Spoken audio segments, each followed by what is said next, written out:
Good evening, everybody. This is SCD, host of the Legally Still Show. And of course, we're here at Mission Inspiration, and we are doing a great interview with none other than the great Les Brown. No, just call me Mrs. Mamie Brown's baby Mrs. boy. Mrs. Mamie Brown's baby boy. Let the record show. Let the record show. Mr. Brown, I have been following you, I know, for the past 15 years. When I heard about Les Brown and your whole speaking engagement, I saw that, and I said, you know, I would love to be on the speaking circuit one day. And I saw you as an inspiration because you didn't find too many of us out speaking and giving positive messages. Because, like you said, I heard in a previous interview of what you were saying about, you know, unemployment compensation and people, you know, basically living off the system. You believed in yourself. Now, you talk about humble beginnings. You had some humble beginnings. Yes, sir. Would you tell just a little bit about those humble beginnings? Because my audience is focused on financial issues. We talk about finances and how to improve your finances from a grassroots effort based on you. Talk about your humble beginnings. Well, first of all, you can't change a person's finances without changing their financial blueprint. Okay. If you don't change their mindset, their financial blueprint, they will never change their financial situation. That's number one. When I was born in an abandoned building on a floor in a poor section of Miami, Florida called Liberty City in Overtown. I was raised there. And I was adopted 6 weeks of age, and along with a twin brother. And my mother, she was a domestic worker. She made beds up, and she cooked for families, and we ate the food left over from the families that she cooked for. We wore the hand-me-down clothes of the children that she kept. And during this time, just being on Miami Beach, watching and seeing all of the opulence, the big, beautiful hotels, Fontainebleau Hotel, and all of the various areas on Miami Beach that represented wealth, I used to fantasize that one day I'll be able to come back here and not be here cutting grass or vacuuming somebody's home, that I'll be able to live here. And the family that we worked for, Mr. Sidursky, who was a multimillionaire, he had a ritual of listening to motivational messages every day. My responsibility was to shine his shoes and to keep his room, his office clean and clean the ashtray. And so while there, I listened to those messages on a regular basis, and it began to transform my mind and became a habit of mine. And to this day, I still read 20 to 30 pages a day. I listen to audio programs on a regular basis because we have to retrain our thinking continuously in order to get a larger vision of ourselves. Absolutely. That's one of the things that I promote on a regular basis. I started listening to Napoleon Hill. Most people know about the Think and Grow Rich, but not a lot of people know about the law of success. Yes, well, there's another book by Napoleon Hill that they waited 70 years. A friend of mine named Sharon Hector released by Napoleon Hill because it was too controversial. And it was called Negotiations He Had with the Devil. And it was a very, very controversial book, but it has a lot of truth. He was a very interesting guy. He studied people who were successful. Absolutely. But he was not a successful man himself. No, he wasn't. Yes. He wasn't. He did it very humbly. He talked about working in FDR's administration.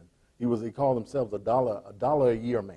Yeah. Only made a dollar. Right. But he experimented with a lot of things, and I've spoken for the Napoleon Hill Foundation last year, and the thing is that the principles he studied and got from the interviews that were set up for him by Dale Carnegie, they were very beneficial to millions of people around the world, and it's a nice masterpiece.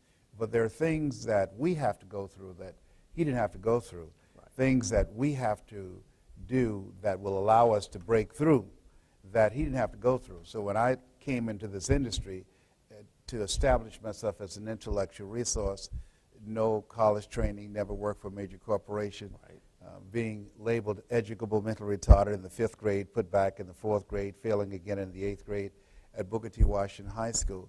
It was a different, daunting challenge to establish yourself as an African American male, Absolutely. as an intellectual resource to get someone to reach over people with PhDs and MBAs and hire you to pay you $25,000 an hour to do something you've never done. Right. And so what we discovered, there's a brother named Mike Williams who's been my mentor for 43 years, and that there's an old saying, do not go where the path may lead, but go where there's no path and leave a trail, that we had to carve out another area for ourselves to be competitive, to stand out, because my goal was not to be an African-American speaker. My goal was to be a person that could speak to the planet. Right. And so my business has been 99% Caucasian. Because we're all on the same planet. We're breathing the same air. We are falling into the same pit that everybody else falls into, and it's how you bring yourself out of it. Now, that was something, to be born in an abandoned building, be adopted. What gave you, I understand Fontainebleau and, you know, being in South Beach and looking into Miami, but what was the key, the moment that you realized, I am bigger than where I'm standing? I remember the day. There's a gentleman who was born and raised in the Tampa area, Mr. Leroy Washington. He's in his 90s now. He's blind from glaucoma. I was in his class. I always talk about this when I give a presentation. And he asked me to go up and work out a problem. I said, I can't do that, sir. And he said, why not? I said, I'm not one of your students. He says, do the problem anyhow. And I said, I can't, sir. And so the other students started laughing, saying, he's DT. He's got a twin brother, Wesley. Wesley's smart. He's DT. And he said, what's DT? And he said, he's the dumb twin. And as they erupted in laughter, I said, I am, sir. He came from behind his desk. And he said something to me I'll never forget. He said, don't ever say that again. Someone's opinion of you does not have to become your reality. And so that was a turning point in my life. On one hand, I was humiliated, but on the other hand, I was liberated, because he looked at me with the eyes of Goethe, who said, look at a man the way that he is, he only becomes worse, but look at him as if he were what he could be, then he becomes what he should be. You know, those are absolutely powerful messages, powerful words to live by. And this is what I want my audience to see. Now, I know you have another event that you have to run to, and I really thank you for taking the time to interview with us here at the Legally Steel Show.